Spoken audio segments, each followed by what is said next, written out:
సంగారెడ్డిలో 75వ గణతంత్ర దినోత్సవ వేడుకలు ఘనంగా నిర్వహించారు. సంగారెడ్డి పెరేడ్ గ్రౌండ్లో జాతీయ జెండాను ఆవిష్కరించిన జిల్లా కలెక్టర్ వల్లూరి క్రాంతి జిల్లా ప్రజలకు 75వ గణతంత్ర దినోత్సవ శుభాకాంక్షలు తెలిపారు. ఈ కార్యక్రమంలో జిల్లా ఎస్పీ చెన్నూరు రూపేష్, అదనపు కలెక్టర్లు చంద్రశేఖర్, మాధురి, డిఆర్ఓ నగేష్, జిల్లా అధికారులు, ఉద్యోగులు పాల్గొన్నారు.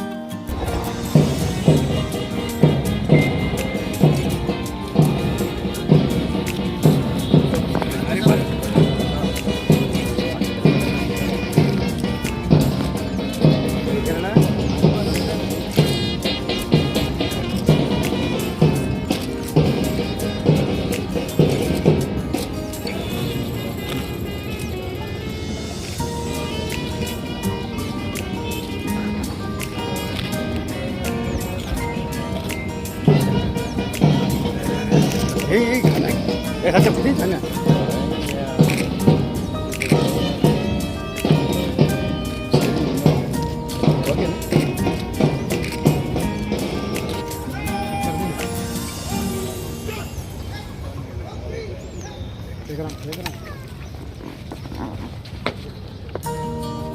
श्री महोदय गणतंत्र दिनोत्सव में आपके निरीक्षण के लिए स्वागत है.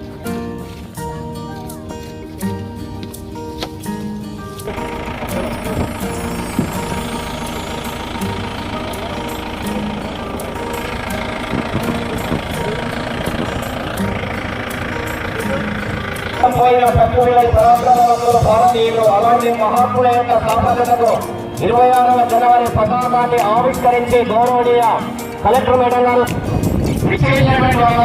అన్ని డిపార్ట్మెంట్ సంగారెడ్డి అభివృద్ధికి చిరునామాగా చూసినటువంటి ప్రతి డిపార్ట్మెంట్ పేరు పేరున వారందరికీ కూడా మరొకసారి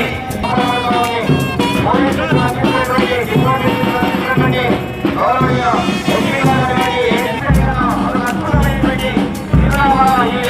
అభివర్తిస్తా ఉంది. సూర్యుడు మొదటి కూడా మాత్రమే వెలుగు చిందించి కోరుకుంటారు. మంత్రుల సభ్యులని భావిస్తా ఉన్నాం. Forest commander Shri Ammireddy garu, first flight road Shri Hanumanth Reddy garu, second flight road Shri Maheshwarreddy garu, third flight road Shri Bhaktilal garu forest commander ఆధ్వర్యంలో ప్రోత్సాహంతో సందర్భంగా జిల్లా ప్రజలకు, స్వాతంత్ర సమర యోధులకు, న్యాయమూర్తులకు, ప్రజాప్రతినిధులకు, అధికారులకు, పాత్రికేయులకు జిల్లా యంత్రాంగం తరఫున నా హృదయపూర్వక శుభాకాంక్షలు. భారతదేశం ప్రజాస్వామ్య దేశంగా మనుగడ సాధించడానికి సామాజికంగా, ఆర్థికంగా అభివృద్ధి దిశలో పయనించేలా సమాజంలో అందరికీ సమన్యాయం చేకూరేలా డాక్టర్ బిఆర్ అంబేద్కర్ అధ్యక్షతన రూపొందించిన భారత రాజ్యాంగం జనవరి 26, 1950న అమల్లోకి వచ్చిన నాటి నుండి గణతంత్ర దినోత్సవాన్ని జరుపుకుంటున్నాము. ఈ సందర్భంగా రాజ్యాంగ రచన చేసిన డాక్టర్ బిఆర్ అంబేద్కర్ మరియు వారి బృందాన్ని స్మరించుకోవడం మన అందరి బాధ్యత.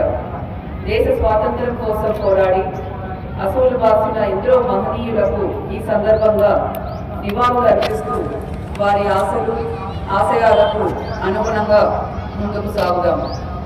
స్వాతంత్ర్యం సిద్ధించిన తర్వాత దేశం ప్రగతి పథంలో పయనించుటకు కేంద్ర, రాష్ట్ర ప్రభుత్వాలు ఎన్నో అభివృద్ధి సంక్షేమ పథకాలను రూపకల్పన చేసి అమలు చేస్తున్నాయి.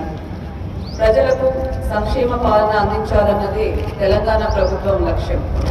ప్రజలకు హామీ ఇచ్చిన మహాలక్ష్మి, రైతు భరోసా, గృహజ్యోతి, ఇందిరమ్మ ఇండ్లు, యువ వికాసం, చేయూత ఈ 6 గ్యారంటీల అమలు కార్యాచరణకు ప్రభుత్వం కృషి చేస్తుంది. ఈ దిశగా అడుగులు వేస్తుంది. అందులో ఇప్పటికే 2 గ్యారంటీలను అమలు చేసింది. 6 గ్యారంటీలలో భాగంగా ప్రభుత్వం ఇప్పటికే రాష్ట్ర వ్యాప్తంగా మహాలక్ష్మి పథకం ద్వారా మహిళలకు ఉచిత బస్సు ప్రయాణ సౌకర్యాన్ని కల్పించింది.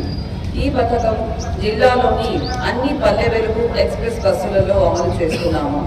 జిల్లాలో ప్రతిరోజు సుమారు 51,000 మంది మహిళలు ఉచిత ప్రయాణ సౌకర్యాన్ని వినియోగించుకుంటున్నారు. పథకం ప్రారంభం నాటి నుండి ఇప్పటి వరకు జిల్లాలో సుమారు 24 లక్షల మంది మహిళలు ఉచిత ప్రయాణాన్ని వినియోగించుకున్నారు. జిల్లాలో ఆర్టీసీ బస్సుల్లో ప్రయాణిస్తున్న మొత్తం ప్రయాణికుల్లో 57% మహిళా ప్రయాణికులు ప్రయాణం చేస్తున్నారు. ఇది మహిళా సాధికారతకు నిదర్శనంగా చెప్పవచ్చు. ప్రభుత్వం పేదల ఆరోగ్య భద్రతకు అత్యంత ప్రాధాన్యతనిస్తూ పేదలకు మెరుగైన వైద్య సదుపాయాలు సేవలు అందించడం ప్రధాన ధ్యేయంగా ఏ పేదవాడు డబ్బులు లేదన్న కారణంతో వైద్యం అందక ప్రాణాలు పోగొట్టుకోకూడదని ప్రస్తుత అవసరాలకు పెరిగిన వైద్య ఖర్చులకు తగ్గట్టుగా రాజీవ్ ఆరోగ్యశ్రీ పథకంలో అందిస్తున్న సేవలను మరింత విస్తృతపరిచి రాజీవ్ ఆరోగ్యశ్రీలో అందుతున్న వైద్య సేవలు 5 లక్షల రూపాయల నుండి 10 లక్షల రూపాయల వరకు పెంచి ఉచిత వైద్యం అందిస్తుంది. పేదల ఆరోగ్య రక్షణకు భరోసా కల్పించింది. Thanks for watching NV News. Please like, share, and don't forget to comment. Please subscribe our channel and press bell icon.